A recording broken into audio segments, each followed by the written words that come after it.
Your round number 5, the last of your 5 rounds for the level 1 competition, is nothing but general knowledge.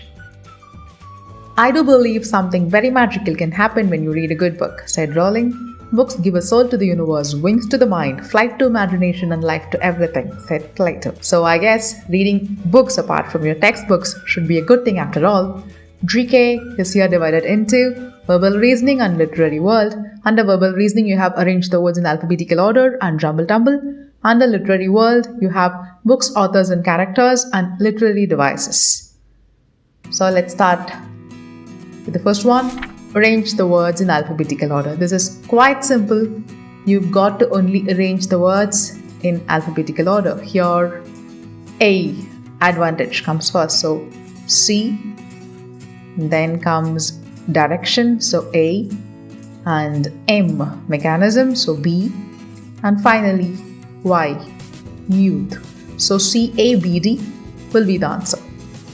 Sometimes when you see all the first letters are the same, you go for the second letter, right? So here, tactile is the first one, so B, and then testify, A, thrive, C, and finally triumph, so D. BACD is the answer for this one. And then we have word scrambled or jumble tumble. Here you've got clues, and you have to write the answers based on the clues. The clue will be the synonym of the word. So the word here is scary. That's correct. SCARY. How should you say this word, you remember? Good. It's not tour but tour or tour. So what's this word? It's excursion. That's correct. And now we are moving on to literary world. The books, authors, and characters you should be familiar with for your age. Younger grades will have some questions based on pictures, and for all the grades, only the books, authors, and characters recommended for your age will be there. So who wrote the famous Just So stories? The answer is Rudyard Kipling. Who is the artist, musician, author, and poet popularly known for his Book of Nonsense? The answer is Edward Lear. And Cressida Cowell wrote the book How to Train Your Dragon. That's from the Vikings' perspective. Who wrote the book How to Train Your Viking? By Toothless the Dragon from the dragon's perspective? It's Cressida Cowell again. That's also a good book. Spot the Dr. Seuss character who is said to have a heart 2 sizes too small and ruins Christmas by stealing others' gifts and decorations. It's the Grinch. Choose the Roald Dahl's character who is an amazing little girl despite her brutish parents and who taught herself to read and who loved to go to the library. It's Matilda. Who in this list is the teacher who took students on educational field trips to locations like the moon, inside the human body, etc. in her magical bus? Of course, it's Miss Frizzle, because you see the magical school bus in brackets, but the brackets will not be there in the exam paper.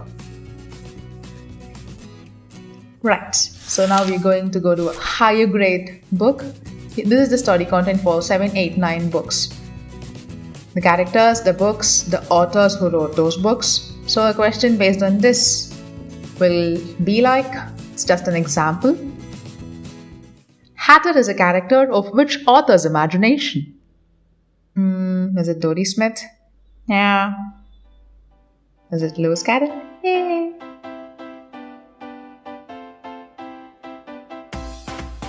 Now we have literary devices. There are so many literary devices that will make you better writers. So let's just take one, homophones. Many people assume it's Sue. It's not Sue. Sue, so, are all pronounced the same way. It's so. In fact, all 3 are homophones. We have a story within a story, like the very famous Panchatantra and Vikram and Vetal, where you have stories within story. Many interesting literary devices, like a flat character is a minor or a simple character in a story that does not change much from beginning to the end, like Mr. Filch from Harry Potter. or a dynamic character, an important character that changes and grows throughout the course of the story, like Neville Longbottom from Harry Potter. Or it can be a round character, which is a complex or the major character that is more realistic and face contradictory situations and undergo major transformation, like Hermione Granger or Ronald Weasley from Harry Potter. Setting: the time, place, or the mood in which the events of the story take place, like The Lord of the Rings is set in the Middle Earth, and the Batman story takes place in the Gotham City. With that, we've reached the end of the 5 rounds. After this, you will find the glossary. For some grammar terms and terminologies that you may not quite understand, you'll find these terms, especially in Find the Correct Sentences explanations. We'll meet you in the next walkthrough video. Bye-bye.